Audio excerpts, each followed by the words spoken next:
So I guess one of the lowest points was when me and my husband could not get along. We fought all the time, cussed at each other. There wasn't a picture hanging on the wall. He, it was physical abuse, verbal abuse. It was everything, every kind of abuse you can imagine. No getting along. We couldn't have a conversation. And it was all in front of my son. It was horrible. We didn't connect. I was going down one road and he was going down another. And then I got pregnant again in January 2010. On May 8th, 2010, it was my birthday and it was our anniversary, and that's the day that he left. When my marriage was at its worst, I reached out for help, and a friend of mine sent me some pamphlets, Loved Me Enough, and I read them, and I asked Jesus to come into my heart in my bedroom. I started looking for a church, and I was just getting happy, and I could feel something was changing inside of me, and it was exciting and new, and you could feel hope and faith and know that, there was something bigger than being in a bad marriage.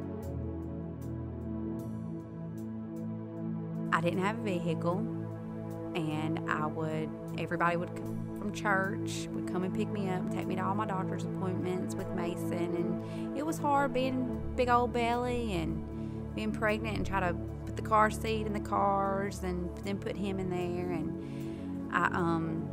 every day we went for a walk, and I put him in his little stroller, and we would walk up and down our neighborhood and up and down the hills, and I would pray, Lord, what do you want me to do about a vehicle? It's going to be hard when I have the other baby, and I'm trying to put 2 car seats, but I know I can handle it because I've handled all this so far, so I can do it. And he just came to me and told me not to worry about it, so I never worried about it. On around about October 1st, 2010, it was about 6 days before I had Jacqueline, my little girl. I got a phone call from Pastor Martin, and he said he wanted to bring by Mason a rocking horse. And I said, well, yeah, come on by, because I was dressed for my doctor's appointment. And he comes by and he pulls up and he brings in the rocking horse, and he says, well, now we have a surprise for you. And I was like, oh my goodness, what could it be? And he took me outside and he said, this is yours. And he gave me the keys, and he said, it's even got 4-wheel drive and a hitch on the back, and it blew cold air, and it was like pretty unbelievable at that point. I was 9 months pregnant and jumping up and down. And I knew God had answered all my prayers, everything that I've been praying about, everything that I prayed about, and he told me that was going to come true. It came true.